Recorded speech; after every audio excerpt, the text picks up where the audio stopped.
Hi అందరికీ. మనము ఒక కథ చెప్పుకుందాం. సింహం ఇంకా కుందేలు. అనగనగా ఒక అడవిలో సింహం ఉండేది. ఆ సింహం వేటకి వెళ్ళి రోజు ఎన్నో జంతువులని చంపేది. అలా రోజు గడుస్తుంది. సింహం అలానే వేటకు వెళ్ళి ఎన్నెన్నో జంతువులను చంపేస్తుంది. దీని వలన అడవిలో రోజుకి జంతువులు తగ్గిపోతున్నాయి. ఇలానే కొనసాగుతుంది. దీనితో మిగతా జంతువులకి ఏం చేయాలో అర్థం కాక ఒక ఉపాయం తట్టింది. అదే సింహం దగ్గరికి వెళ్ళి సింహంతోటి మేమే రోజు ఒకడు వస్తాము, మీరు మమ్మల్ని చంపి వేటాడాల్సిన అవసరం లేదు. దీనితో సింహం సరే అన్నది. ఇలా రోజు ఒక జంతువు వెళ్తుంది సింహం ఆహారం కోసం. అలా రోజులు గడుస్తున్నాయి. ఒకరోజు కుందేలు వంతు వచ్చింది. కుందేలు మిగతా జంతువులతో తను తప్పించుకుంటావని చెప్పింది. కానీ మిగతా జంతువులు నమ్మలేవు. కుందేలు అలా సింహం దగ్గరికి వెళ్తుంది.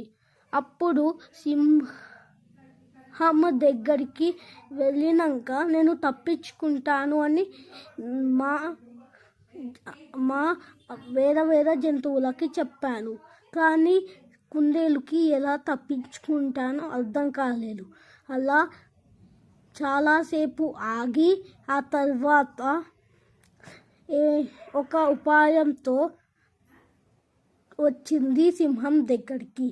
సింహం కోపంతో ఎందుకు నువ్వు ఇంత ఆలస్యంగా వచ్చావు అని అడిగింది. దీనితో కుందేలు నేను తొందరగానే రావాలి అనుకున్నా మహారాజా, కానీ ఒక సింహం అడ్డుపడింది. దీనితో సింహం నేనే ఒక్క సింహం ఈ అడవిలో, మరో సింహం లేదు ఈ అడవిలో అని చెప్పింది. నువ్వు అబద్ధాలు చెప్తున్నావు కదా కుందేలు అని సింహం అన్నది. దానికి కుందేలు, ఈరోజు నా చావు రోజు, నేనెందుకు అబద్ధాలు చెప్తాను మహారాజా. సింహం దీన్ని నమ్మి బావి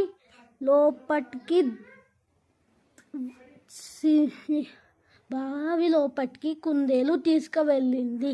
ఆ తర్వాత కుందేలు సింహంతో బావి లోపలనే మరో సింహం ఉంది అని చెప్పింది. దీనితో సింహం ఏమీ ఆలోచించకుండా బావి లోపల దుంకింది. అలా సింహం చనిపోయింది. దీనితో అడవిలో ఉన్న అన్ని జంతువులకి సింహం బెడ ఒగిలింది.